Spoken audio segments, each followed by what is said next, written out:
প্রথম বুদ্ধ পৃথিবীতে যখন জন্ম নিয়েছিলেন তিনি শান্তির বার্তা নিয়ে জন্ম নিয়েছিলেন। পৃথিবীর সর্বপ্রধান যে 4টি ধর্ম আছে, ইসলাম ধর্ম, হিন্দু ধর্ম, বৌদ্ধ ধর্ম, খ্রিস্টান ধর্ম, এই 4টি ধর্মের যদি আমরা সার তত্ত্ব এবং সারমর্ম সারাংশ যদি আমরা একটু যদি পর্যালোচনা করি, ইসলাম অর্থ শান্তি, বৌদ্ধ অর্থ জ্ঞান, খ্রিস্টান অর্থ সেবা, হিন্দু অর্থ সত্য। এই 4টি ধর্মের 4টি মূল নীতি যদি সত্যিকারে যদি প্রত্যেকটা ধর্মাবলম্বী সেই তাদের নিজ নিজ ধর্মের মূল নীতি যদি প্রতিষ্ঠা করতে পারেন, তাহলে এই পৃথিবীতে কখনো হানাহানি, সংঘাত, যুদ্ধ এবং যে সম্প্রীতির যে বিষ প্রতিপালন সেগুলো হওয়ার কথা নয়। বুদ্ধ পূর্ণিমা একটি তিনটি স্মৃতির একটি মিলন মেলা। মহামতি বুদ্ধের জন্মতিথি, বোধিলাভ এবং মহাপরিনির্বাণ। কক্সবাজার বাংলাদেশের সর্বদক্ষিণের জেলা, নানা রকম সমস্যা সম্ভাবনার সম্মিলন। এই দক্ষিণতম জেলায় সর্বপ্রাচীন ভূমি রামু উপজেলায় আমরা কক্সবাজারে একটি সম্প্রীতির আবহ দীর্ঘকাল ধরে রাখতে সমর্থ হয়েছি। কিছুটা দৈব দুর্বিপাক কিংবা মানব সৃষ্ট দুর্বিপাক যেটি আমাদেরকে এখনো ব্যথিত করে, আমরা তার থেকে উত্তরণ চাই। আমরা এবছর প্রবারণা উৎসব, জাহাজ ভাষা উৎসব এবং বুদ্ধ পূর্ণিমা সকলে মিলে একসাথে একটি সম্মিলনে পরিণত করতে পেরেছি।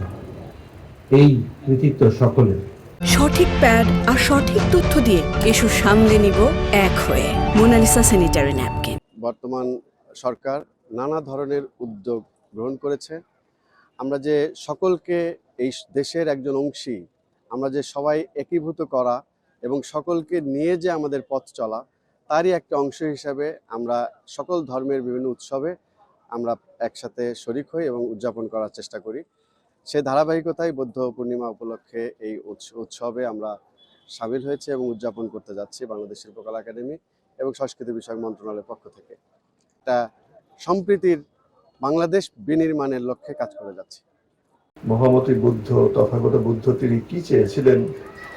মানুষকে যদি আমরা সৎ চিন্তা এবং সৎ কর্মে উদ্বুদ্ধ করতে পারি, তাহলে সমাজ তৈরি হবে, মানুষের পরিপার্শ্ব তৈরি হবে, যে পরিপার্শ্ব শান্তিময় থাকবে। আমাদের সম্মানিত ভিক্ষুগণ যেটা বলেছেন যে মহামতি বুদ্ধ শুধুমাত্র তার ধর্মাবলম্বী অথবা তার অনুসারীদেরকে ঠিক পথে এবং শান্তিতে দেখতে চাননি। তিনি অন্যান্য ধর্ম তখন এতভাবে প্রতিষ্ঠিত হয়নি, কিন্তু সকল মানুষ শান্তিতে থাকুক, সুখে থাকুক, এটা তিনি সর্বান্তঃকরণে সর্বসময় সর্বদা কামনা করেছেন, ঘোষণা করেছেন, এর প্রয়োজনীয়তা ব্যাখ্যা করেছেন, সবাইকে উদ্বুদ্ধ করেছেন। শুধু তাই নয়, শুধু মানুষ নয়, সমস্ত প্রাণীর সুখ তিনি আবাহন করেছেন। সেইটা করতে গেলে আমাদের কি করণীয় সেটাও নির্দেশ করেছেন। মহামতি বুদ্ধ